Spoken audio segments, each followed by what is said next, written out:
It really is an honor to be a farmer. It really is. It's a unique profession. I'm a third generation farmer, president and principal owner of family-owned agricultural operation, Roth Farms Incorporated, where vegetables, many different kinds of vegetables, sugarcane and rice are the crops that we grow. I grew up in a very small town. I jokingly tell people I have both sets of grandparents and 4 aunts and uncles living in my hometown when I grew up.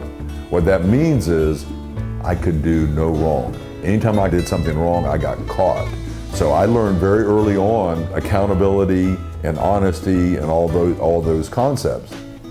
To me, the success of a family farming operation is a succession plan. You got to have the next generation buying in to the operation for it to continue. I took my lead from the way my dad treated me. I went away to college with no plan on being in agriculture.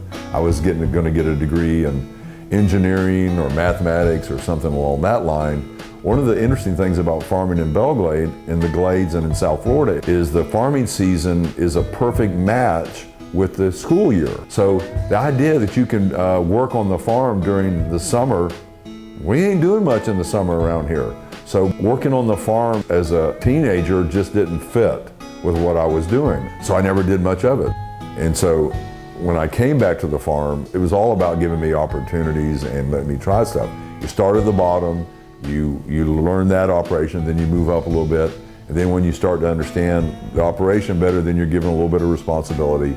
So to me, the key component of my management style is learning from my dad, rather than trying to figure out over a long period of time what people can and can't do. Look at it as giving them maximum opportunities as quickly as they can handle them. And just be there to keep them from driving the bus off into the ditch. If they make a little mistake, it's okay. A major mistake, really literally could put your operation in jeopardy. So that is my management style, is to give people full responsibility, full authority, and have them take ownership in what they're doing. If you micromanage people, then they don't have to take ownership, and they will oftentimes give up midway through the process of solving the problem because it wasn't their idea anyway.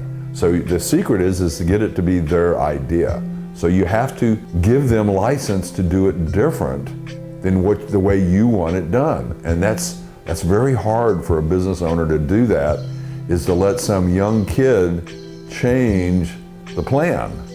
But if you're right in the way you have figured out what to do, then he's going to have to move towards you anyway. He's going to have to change the plan because the way he wants to do it is not going to work very well. So letting him try it is really okay, because he learns quickly, okay, this didn't work. And that's a simple concept of business, is trial and error. Actually, in the Wedgworth Leadership Program, the first week of the program for me in '94, we did a ropes course in Gainesville.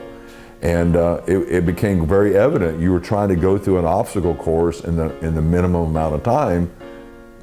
The group that did it the fastest won. And I learned very quickly you could spend 10 minutes really coming up with a great plan, or you could spend 1 minute and try it.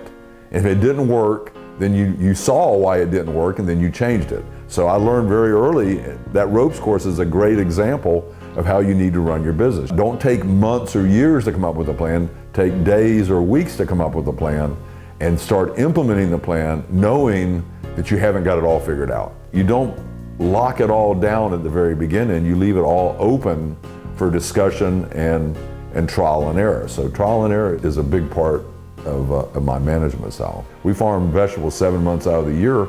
We're planting 4 and 5 times a week. Well, there's ample opportunities to do it different, to try something a little bit different, to try to experiment with different techniques. That's how you learn the fastest, is trying new things.